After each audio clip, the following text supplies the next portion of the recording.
Time and time again, the science has shown that the people who are most likely to lose weight and to keep it off are those who can stick to their diet, the ones who can adhere to it.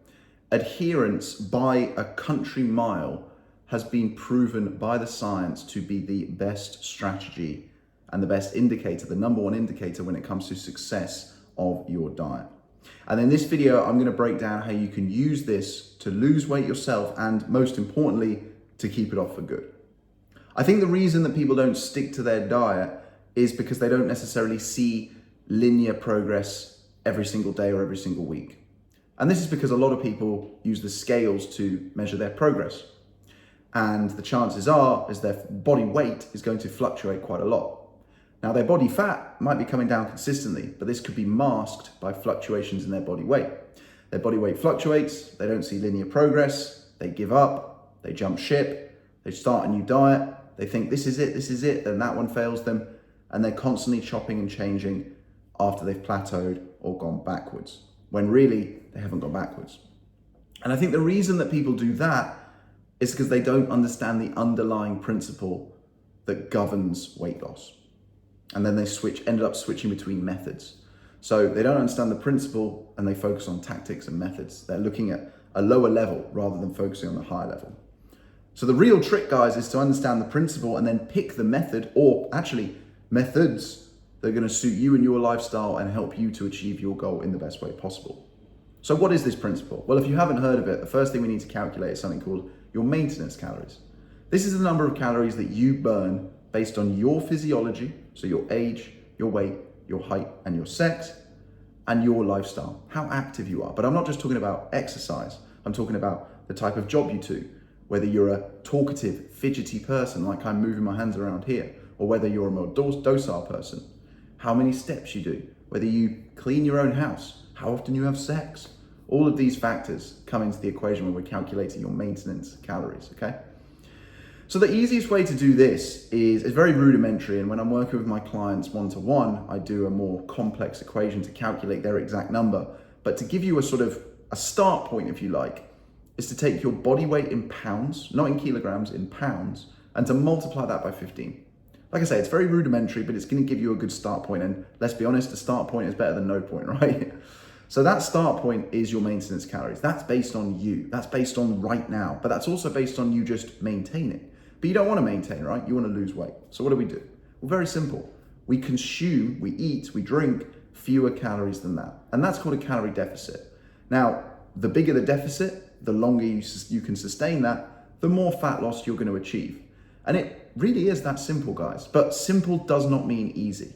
But the beautiful thing about this is it's a principle. It's been defined. It's been like scientifically stamped of approval for over 100 years, looked at every which way. And, you know, a good scientist will never say that they're 100% certain on anything, but with the 99.999999 percentile of certainty, I can say that this is the principle that governs fat loss, okay?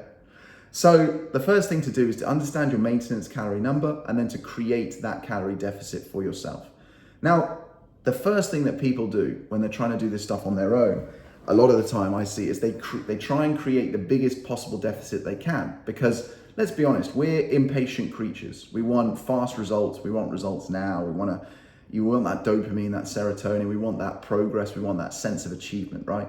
But what I've just given you there is the principle, and I've effectively helped you to figure out the trajectory that you need to be on. I've given you a direction of travel. Imagine you're a spaceship and you're going to the moon. I've plugged the coordinates into your brain and said, that's where you need to go, right? Now, how fast you get there, does it really, really matter? Like, honestly, does it really matter? Like, unless you're a boxer who's like got to make a weight, or you're a UFC fighter who's about to step in the octagon in 8 weeks, you don't really need to worry about speed. What you need to worry about is direction of travel, and then the ability, as I've said at the very beginning of this video, to stick to that. And the bigger the deficit, the faster you could get there. But what's far more likely to happen is the far quicker you're actually going to give up, because it's just too much. And big deficits sound nice in theory. When your motivation's high and you're like, yeah, I'm going to smash this. I'm actually going to go in. It's Monday morning. You're like, let's go. But you get 3, 4, 5 days in, maybe a couple of weeks in, and your brain starts to go, well, hold on a minute, what's going on here? because your brain hates change. It loves something called homeostasis, which is just staying the same. And the reason it loves that is because your brain's primary job above everything else is just to keep you alive. This is why we're genuinely like risk averse for the most part as human beings. We don't like taking big risks because our brain's going, well, hold on a minute, this could hurt you, this could kill us, and we don't want that. And even if you live in an unhealthy body, your brain can't see your body. It's adapted to the situation that it's in. So it just thinks like, well, we're still alive, so we'll be all right. So let's just stay like this. It'll be easy. It'll be more comfortable for us. Your brain loves that little bit of comfort, man. So when you're trying to change anything, when you're trying to get healthier, when you're trying to lose weight, and you're pushing your brain and your body out of homeostasis, your brain starts to fight back, and it plays games on you, like real mind games. It will force you to be more disciplined than you can literally imagine right now. But that's all part of the fun and all part of the challenge. And I think having that knowledge, hopefully, will make it a little bit easier when the going gets tough. Because now you'll be like, oh, I remember that YouTube video I watched with this random guy in an orange t-shirt, and he was talking about homeostasis and why the brain like fights back, and now I remember it, and actually this makes sense, and yeah, screw you brain, basically is what it is. The benefit, guys, though, is once you've gotten healthier, once you've lost that excess body fat that you're trying to lose, your brain then adapts to that new situation. So now it's in a new state of homeostasis and it's happy there. So now whenever you try to get like, well, not that you're going to try, but like, let's say you start to like waver outside of your calorie targets, or you have a bit of an unhealthy binge on food for a few days or weeks. We've all been there, breakups, times of the month for the ladies, all of these things, stressful job, kids. I get it, right? None of us are perfect, and this is fine. It's what makes us human. But once you've been doing it for a couple of weeks, your brain's like, whoa, whoa, whoa, whoa, whoa, whoa, whoa. This is change. I don't like change. What are you doing? And it will make it harder, and you're actually going to find it easier to stay in shape. So the good news is, guys, once you've done this once, the weight loss, and you do it right, and you do it hard, and it's going to be hard, you'll never really have to do it that hard again. There may be times in your life where you put a little bit of weight back on, but you're going to have that mindset. You're going to have that ability to go, well, hold on a minute. No, I don't like this change. I don't want to be unhealthy again. I enjoyed being healthy. My brain enjoyed being healthy. My body enjoyed being healthy.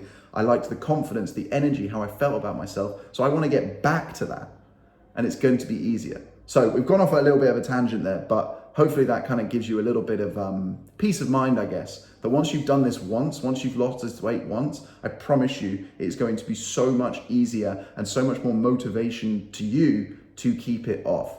And also it gives you that peace of mind that you're like, well, I've done it once, I can do it again.